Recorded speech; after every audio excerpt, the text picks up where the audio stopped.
Fluoride. Dentists say that drinking it can protect your teeth against cavities. Cities and towns all across the world actually dump it into the water supply, hoping to indiscriminately medicate the population through their tap water faucets. The official story on fluoride sounds wonderful. Drink the stuff and you won't get cavities, we're told. It's a nice story. But there's another side to this story, the side you're never told. And it starts with the astonishing but verifiable fact that nearly all the fluoride dripped into municipal water supplies isn't naturally occurring fluoride at all. In fact, it's actually a combination of hexafluorosilicic acid and sodium silicofluoride. These two chemicals are considered highly toxic by the EPA. They're actually classified as hazardous waste, and when packaged for transportation, they must be labeled as poison and handled by workers wearing industrial safety gear. So, what are hexafluorosilicic acid and sodium silicofluoride, and where do they come from? That's the part of this story that you probably won't believe. That is, not until you check it out for yourself.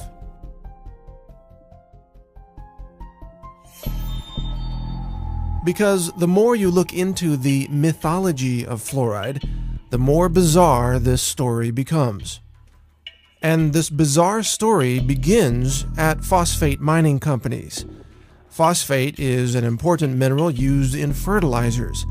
It's mined from natural rock deposits scattered across the world, and the phosphate rock is then refined to produce phosphoric acid.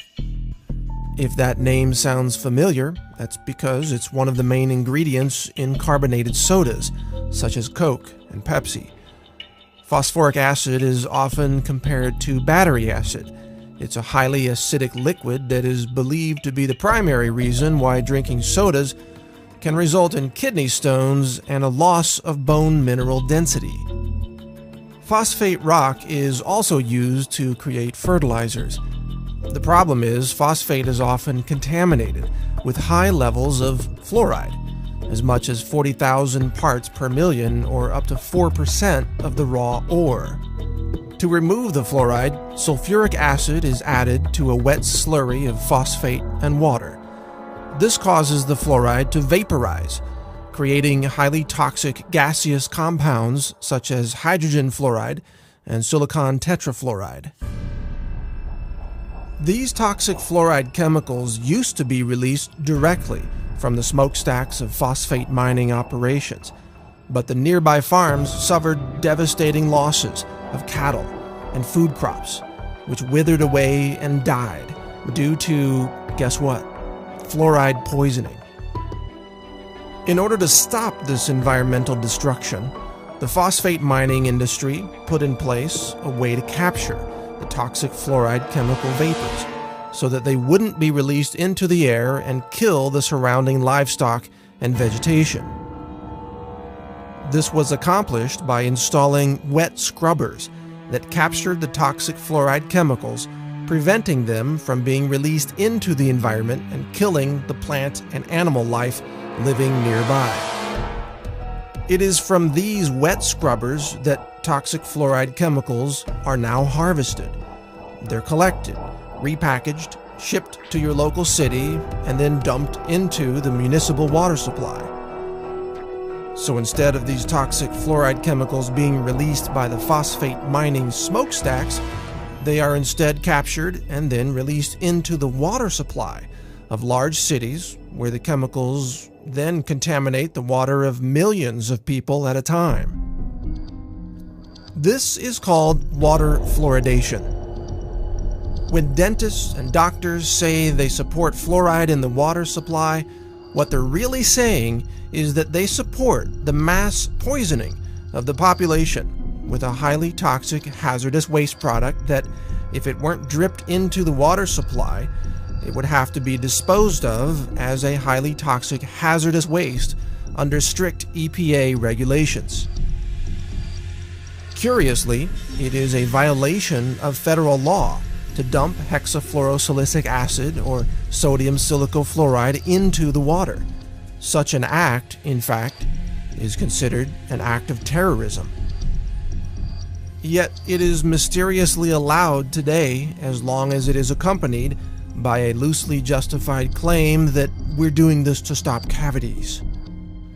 But setting aside for the moment the inconvenient truth that water fluoridation involves the illegal act of dumping hazardous waste into the water supply, there's another important question in all this. Do these toxic fluoride chemicals actually prevent cavities? Roughly 99% of the municipal water pumped through any given city never ends up in the mouths of the people. Most water is used for showering, washing dishes, washing clothes, watering yards, and filling pools. Almost none of the fluoride dripped into the water supply comes into contact with human teeth. It does, however, end up downstream, where it contaminates rivers, streams, and ultimately the oceans of our world. In this way, water fluoridation policies have become a convenient loophole through which the phosphate mining industry can dump its toxic waste byproducts into the environment without adhering to any EPA regulations whatsoever. Phosphate mining companies even turn a profit by selling their hazardous waste to cities, then labeling it fluoride, even though this name is scientifically inaccurate. All this raises an obvious question. If fluoride kills cows and crops and fish and is considered a hazardous waste chemical by the EPA, then how could it be healthy to ingest? And why don't doctors and dentists, even though they openly recommend fluoride, sometimes with irrational exuberance, know where fluoride really comes from? If dentists knew fluoride was derived from the chemical waste of the phosphate mining industry, would they still recommend that we consume it? The truth about fluoride is a lot like the truth about Enron or Goldman Sachs, or every other shocking revelation that nobody believed until it suddenly became obvious that we were all being fooled for so long. Fluoride is a clever scheme where a hazardous waste chemical is dumped into the environment by passing it through the bodies of people first. We, the people, have become the toxic waste dump site of the phosphate mining industry, and chances are your local dentist fully supports this entire process.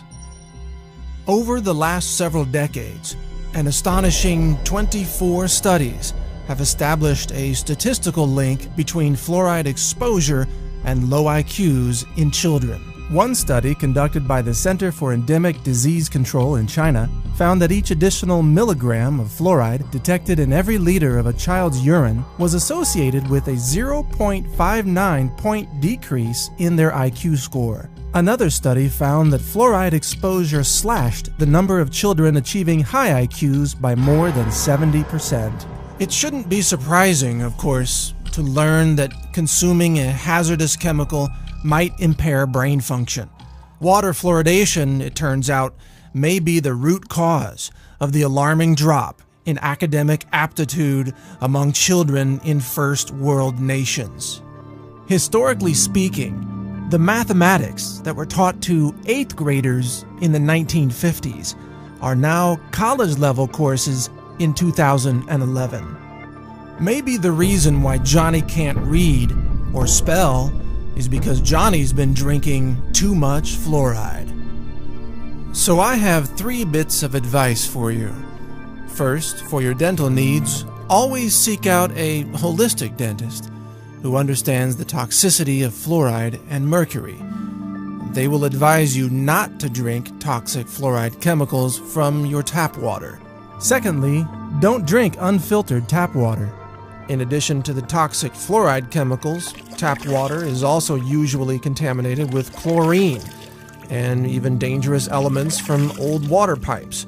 Buy a good countertop water filter from a company like Aquasana, or get a whole house filter to remove chlorine and fluoride from the water entering your home. Thirdly, help fight water fluoridation in your local city or town. If your city is like most cities, water fluoridation policies have been pushed by dentists and doctors who are technically ignorant of the origins and composition of fluoride, and yet they seek to assert power over the composition of your local water supply. They essentially attempt to mass medicate the entire population with what can only be called a drug, a biologically active chemical that they claim can prevent a health condition. And yet, has this drug called fluoride ever received FDA approval as a drug? Have the individual members of the population been individually assessed for their need for such a drug? Have medication doses and drug interactions been considered? Has anyone even been written a prescription for this drug? The answer is no.